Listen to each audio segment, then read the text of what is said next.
All right, so I'm Hanania. Welcome, my fellow Americans. I'm Bill Lipinski, and this is News, Views, and Comments.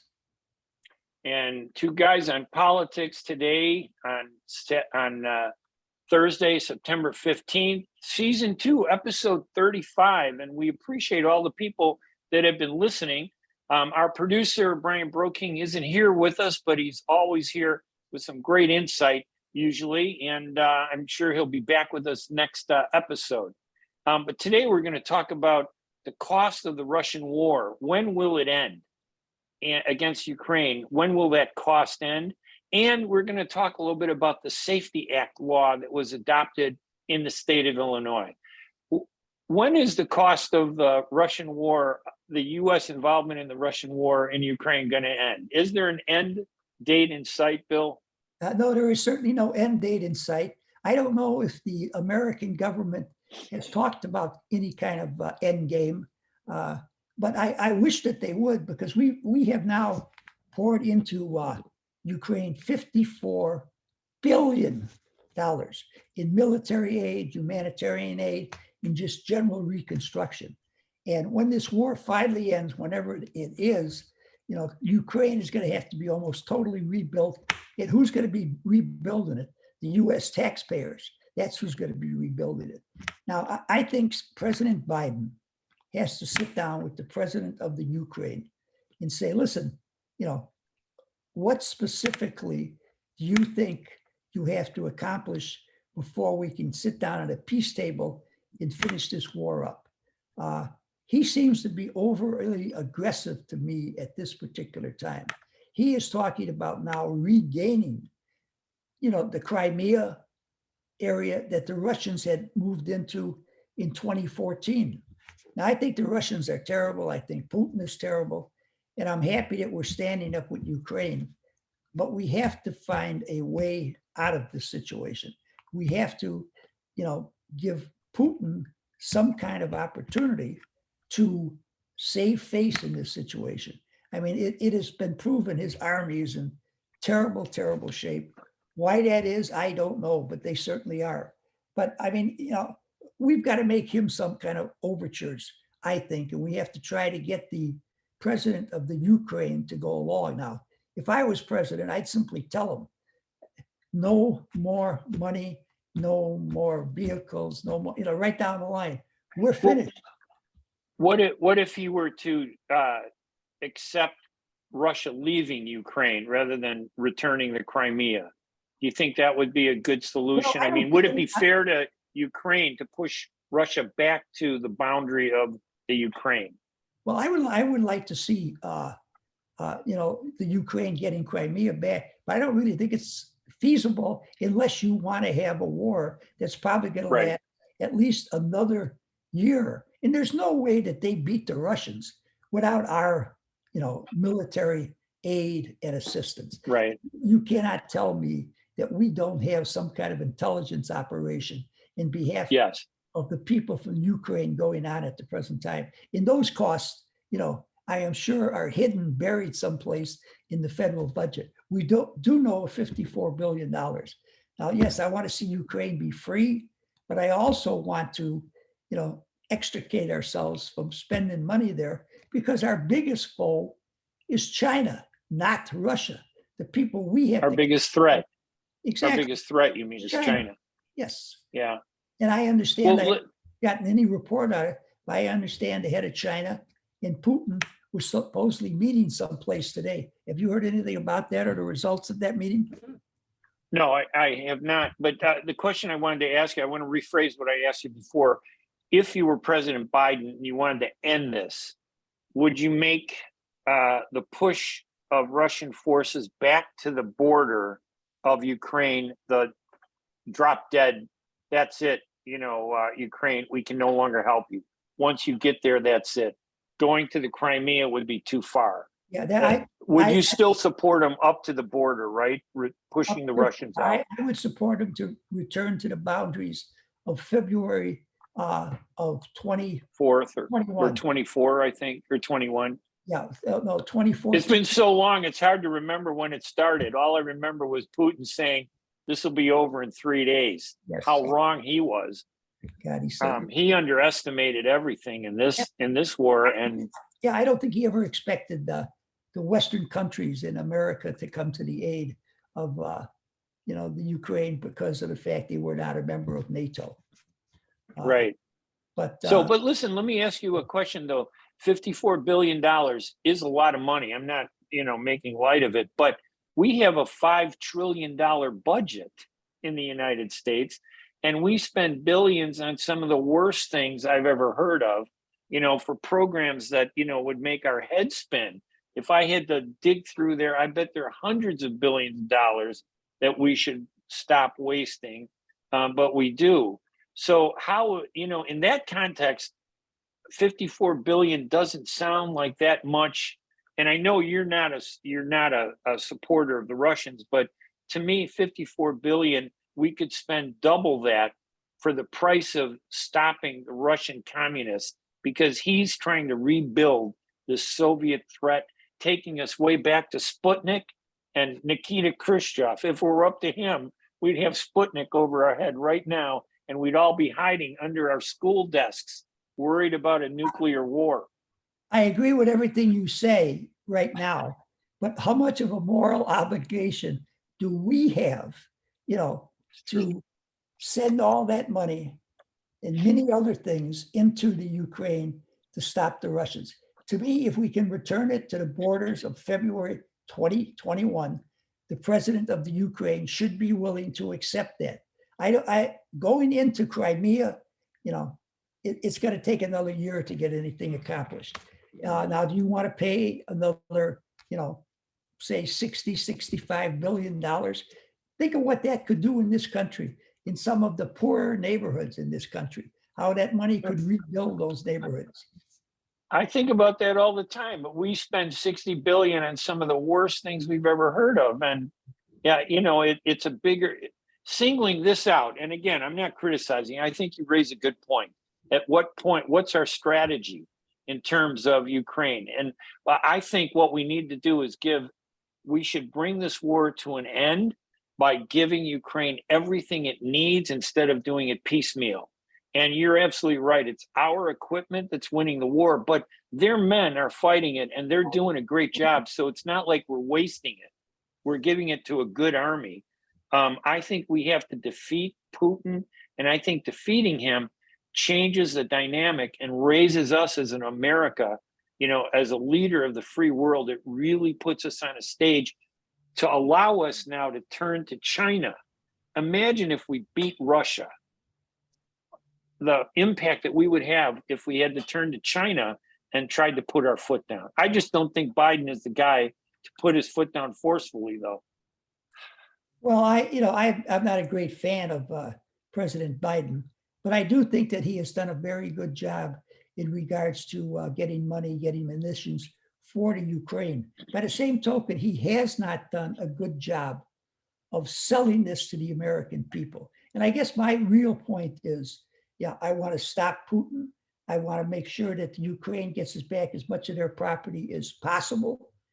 But if we're going to do that, President Biden should be on TV talking about how important that is to the United States of America. To the best of my knowledge, he hasn't given any speeches on television about how important, the situation is over there, how important Ukraine pushing the Russians back is to this country. He should, I just think, we've got to have an end game. We have to know when we won. And I don't think anyone has been able to establish, because I really think the president of the Ukraine, is just getting stronger and stronger and stronger. Back in February, he was hanging on with his fingernails. Okay, now he's pushing the Russians back. Well, how far back is he going to push them? Now I know that. Do you not trust him? Do you think? I mean, I think if he pushes Putin back, I think at some point we should ally ourselves with him. We should make him an ally. We should bring him into NATO, because defeating Russia would automatically allow that to happen without even worrying about Putin And I'm still hopeful that Go ahead. I'm sorry, I was going to say that I'm still hopeful that there are some reasonable people in Russia that will do something about Putin. That's Well, what I'm hoping for. there's 30 public officials who have written a letter to Putin telling him that he should resign. I doubt that that's going to go any place, but there are 30 people who I assume are still alive since they wrote the letter, because he does have a tendency to eliminate people inside his country and outside his country who do not go along with him. I'm simply saying we got to have a game plan. We got to know when this is over. I'm afraid the president of the Ukraine, if he gets Crimea back, he's liable to decide there's parts of Russia that he thinks really belongs to Ukraine, and he's going to go in there and get them. We've had. I might support him on that. Well, that would listen. I know there's some people that don't want to do it, but I am such a critic of Putin's, and I feel Putin is a big threat. The Chinese are a bigger threat, but they're much more sophisticated. They impact our economy. Russia, though, is a brute force threat. Yes. And they're, to me, they're more dangerous because the Chinese would think about their interests before they actually did something to us openly like so that. You're saying Putin is much more emotional, and he's liable to do some very crazy Yes. things in order to Yes. save face. I think he might, and I there's always that concern. But this idea of using nuclear weapons, there's got to be reasonable people in Russia that are communists. They don't have to agree with us, but they have to be looking at Putin saying, is this guy really going to start a nuclear war all because he wanted to take over some land in Ukraine? They have to be thinking this would destroy everybody, including their country. Oh, definitely. They're at great risk if they were to do that. That would be, the damage to them would be phenomenal. No, I agree. No, I don't think he's ever going to use nuclear weapons. I don't think he ever uses technical nuclear weapons. But he still has to have an awful lot of resources in Russia, unless we've totally decimated his army, which I find hard to believe. That he doesn't. Yeah, for him. I think it's fallen apart. But anyway, I don't know if you want to switch to the other topic. This is more local in Illinois. Last year they passed something called this past January, they passed something called the Safety Act. And the Safety Act was supposed to strengthen security for people in the state of Illinois. But what happened was that this 800-page document got shoved through the legislature nearly in the middle of the night in January when nobody was watching. And Governor Pritzker put in a provision in it that said none of the regulations and changes in the Safety Act would take place until after January 1st of 2023, which is after the November election. I don't believe they thought this would come out before the election, the details. And what's happened is these fake newspapers, the Southland Journal, the West Cook News. And when I call a paper fake, there are a lot of newspapers, independent papers out there. And the difference is an independent newspaper, you know who the writer is. You could reach them. You got their email, you get their bio. You could go to our website, Suburban Chicagoland. They could see your bio. You write your column. They know who you are. I write my column. They know who I am. They don't have to agree with me or love me, but they do know that I'm a real person, and what I'm writing, I stand by it. So I can't make up something that makes me look stupid. I'm going to write what I believe is true. These other newspapers, there's no real names. There's no real owners. A lot of them are funded by a political PAC from the right.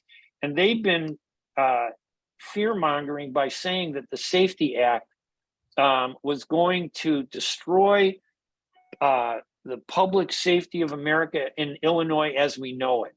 One of the big things they're saying, well, they're going to get rid of cash bonds.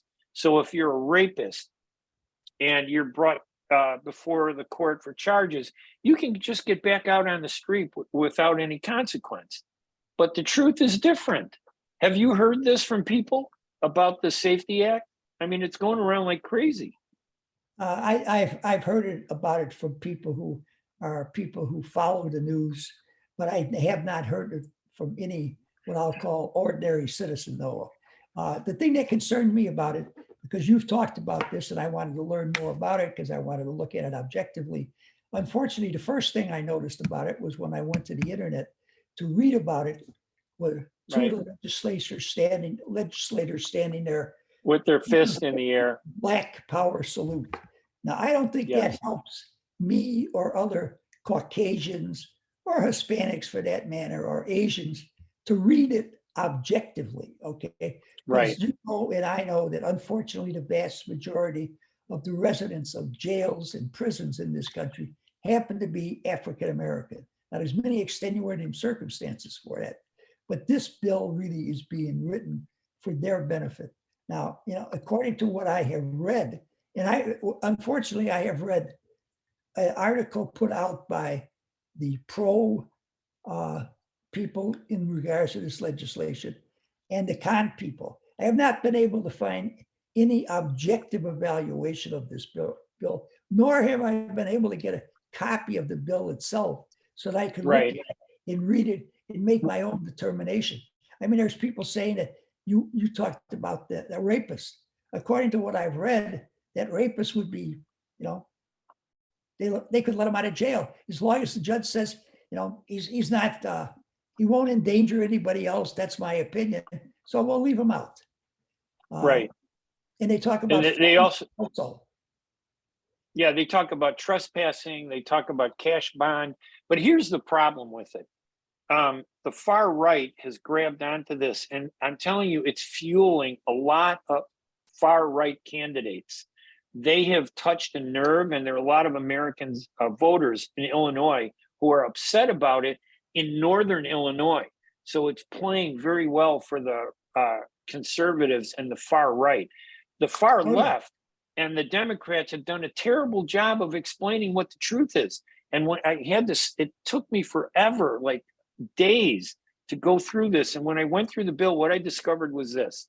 In the example of the cash bond, it turns out all the law says is that a cash bond will not automatically be given for any suspect. The judge will make the determination, because there's some suspects who are being forced to put up bond who maybe they smoked a marijuana cigarette, never had a criminal history in their past, and they're going to end up sitting in jail because they can't post the $1,000 bond. So the intent was eliminate these minor crimes, clean out the jails, so the holding for real serious criminals. And the judge would decide who would or wouldn't get a cash bond. Right now, it's mandatory for everybody.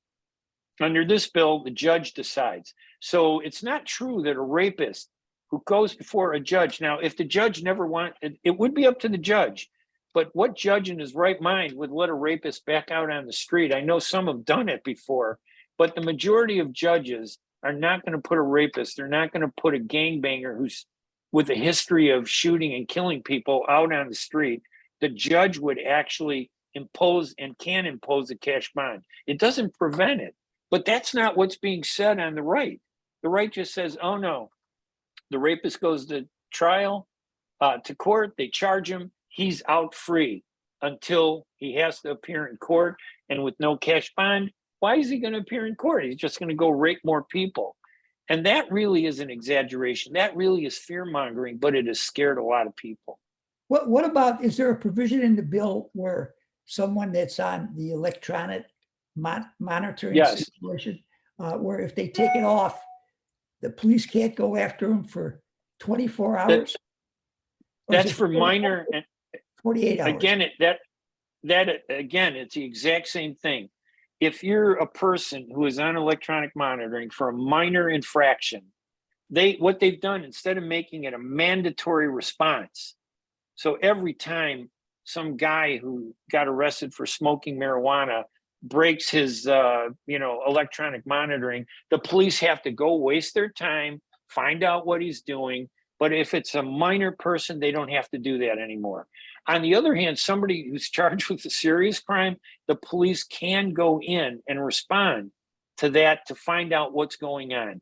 So it's a minor little thing. Now, I'm not defending this process because I like the old process.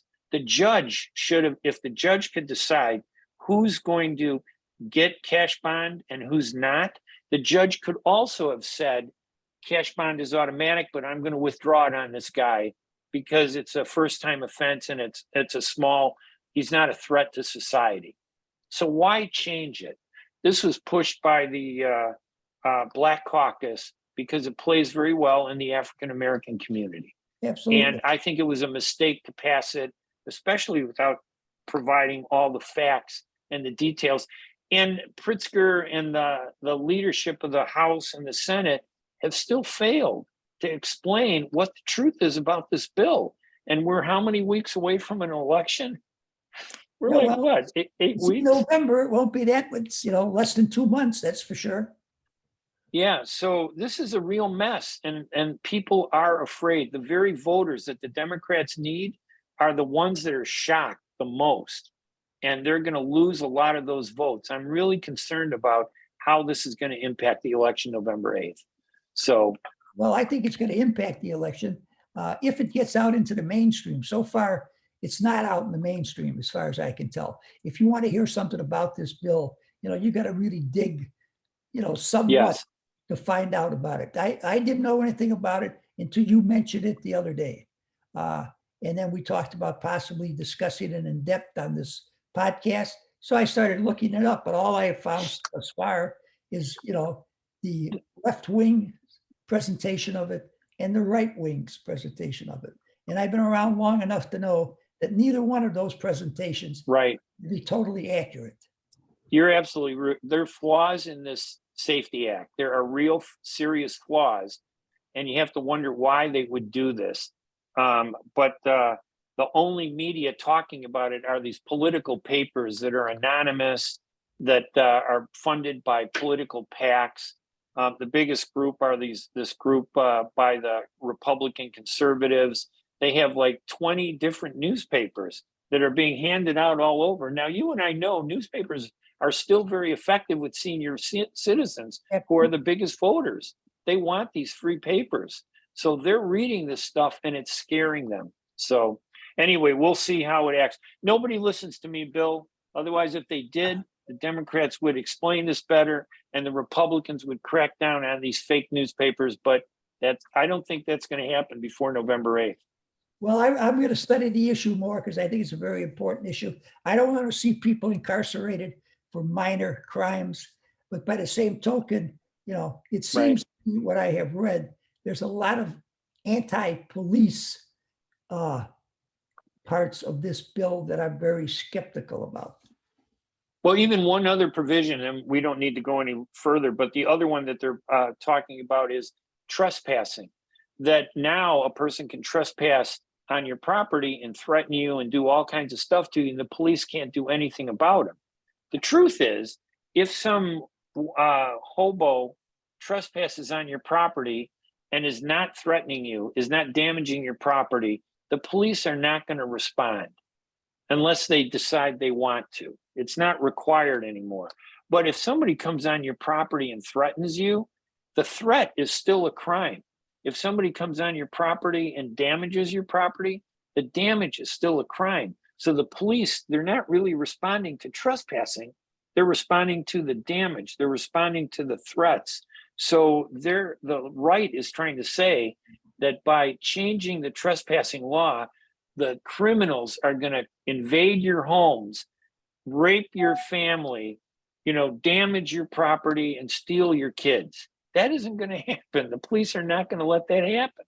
So this is the worst kind of thing to come up because, as you point out, we're not hearing the truth, and on either side, from either side, and it is very frightening that it even got this far. That's the worst thing I've ever seen, the worst kind of legislation. New York has passed a bill very, very similar to this, and it has wound up being significantly amended on 2 different occasions because of the flaws in the legislation. So maybe that's going to happen here. I understand that there is what they call a trailer bill now that is going to be considered by the legislature when it gets back in the session, modifying some of the positions in this safety bill and also clarifying some of the things that were meant by the legislation. Yeah. All right, Bill. Anyway, thank you. I'm Ray Hanania, I'm Bill Lipinski, and thanks for listening. and we'll see you next week. We're going to be changing our schedule, so keep an eye on it. And for our next episode. Bye-bye, everybody.